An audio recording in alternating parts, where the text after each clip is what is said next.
Oi gente, na dica da Jana de hoje eu vou falar um pouquinho para vocês sobre a diferença entre caro, favinho, mel, glucose, para que serve e quando a gente utiliza um ou outro.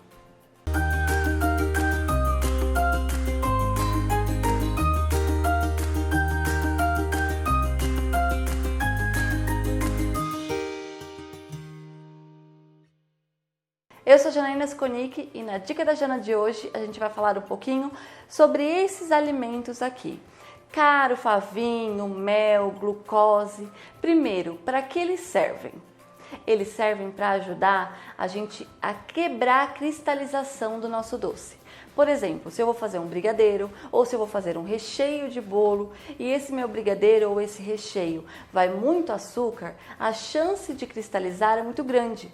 Então a gente coloca algum destes para tirar essa cristalização e aumentar assim a vida de prateleira desse produto. Qual é a outra vantagem de utilizar algum deles?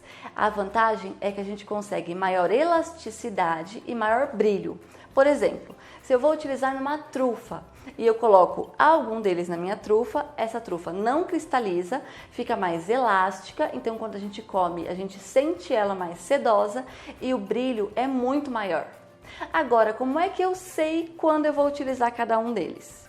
Quando a gente tem tanto o caro ou qualquer marca que seja, ou o favinho, a gente tem um alimento glicosado que tem um pouco menos de resistência.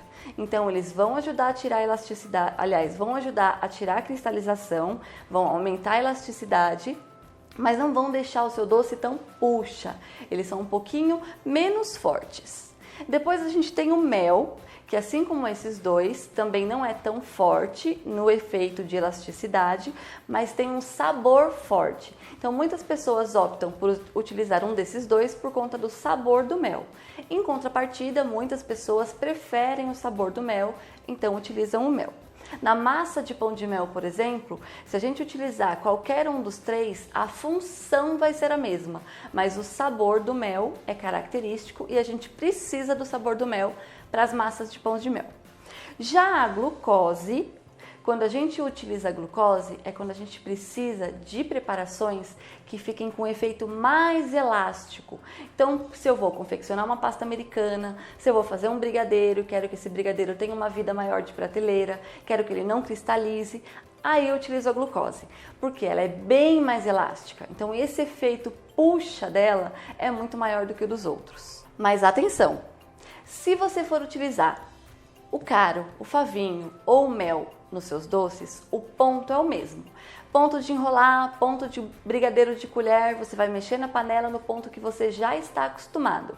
Mas se você for utilizar a glucose, cuidado, porque se você deixar tempo demais no fogo, ela vai ficar muito puxa e aí a pessoa que vai comer o seu doce vai mastigar e não vai conseguir nem abrir a boca depois que ela colocar o seu doce na boca.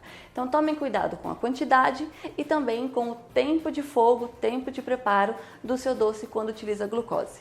Gostou da dica de hoje? Quer ficar por dentro dessa e muitas outras que ainda estão por vir?